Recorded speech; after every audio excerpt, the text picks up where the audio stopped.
A reading from the Holy Bible, the New American Bible, Exodus chapter 30, Altar of Incense.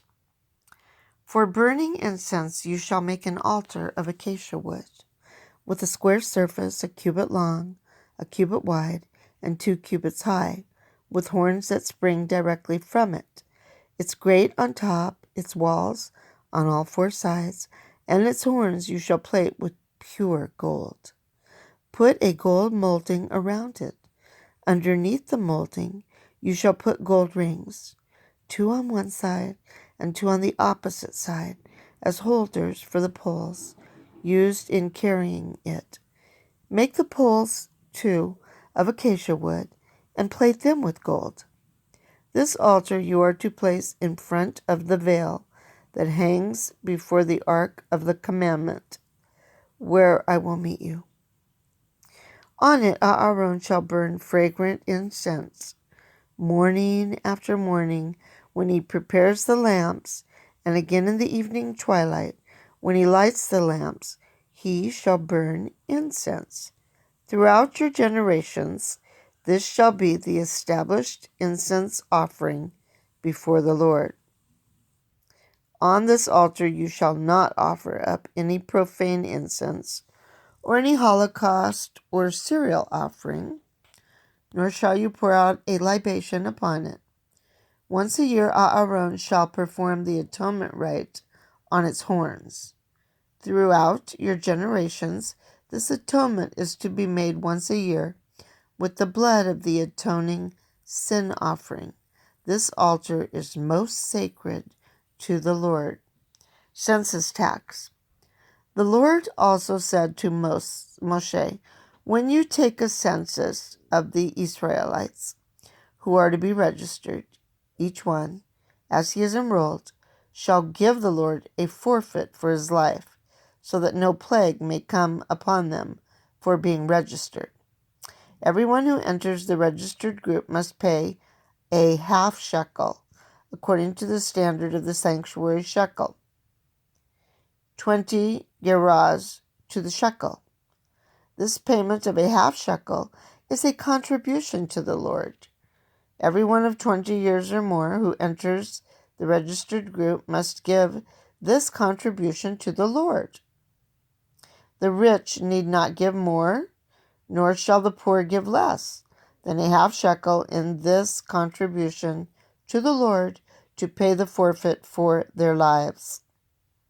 When you receive this forfeit money from the Israelites, you shall donate it to the service of the meeting tent, that there it may be the Israelites' reminder before the Lord of the forfeit paid for their lives. The laver.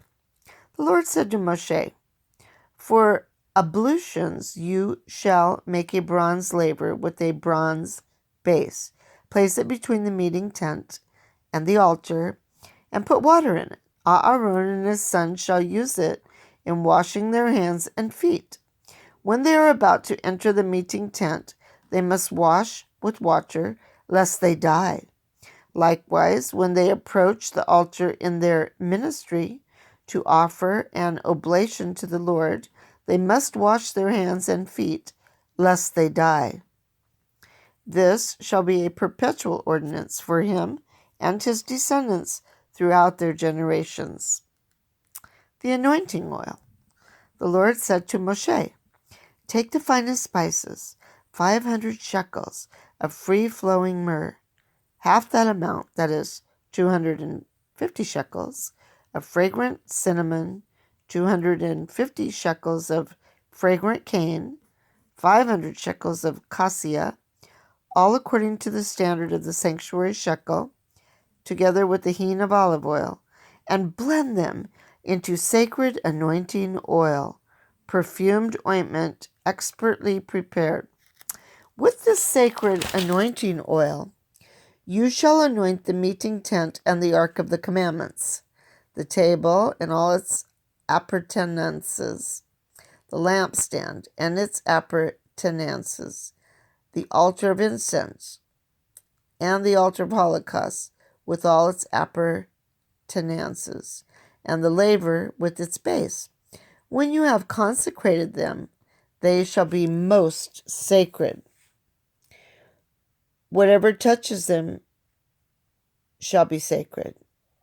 Aaron and his sons you shall also anoint and consecrate as my priests. To the Israelites you shall say, as sacred anointing oil, this shall belong to me throughout your generations. It may not be used in any ordinary anointing of the body, nor may you make any other oil of a like mixture. It is sacred, and shall be treated as sacred by you. Whoever prepares a perfume like this, or whoever puts any of this on a layman, shall be cut off from his kinsmen. The incense. The Lord told Moshe, take these aromatic substances, storax and onycha and galbanum, these and pure frankincense in equal parts, and blend them into incense. This fragrant powder, expertly prepared, is to be salted and so kept pure and sacred. Grind some of it into fine dust, and put this before the commandments in the meeting tent, where I will meet you. This incense shall be treated as most sacred to you. You may not make incense of a like mixture for yourselves. You must treat it as sacred to the Lord. Whoever takes an incense like this for his own enjoyment of its fragrance shall be cut off from his kinsmen.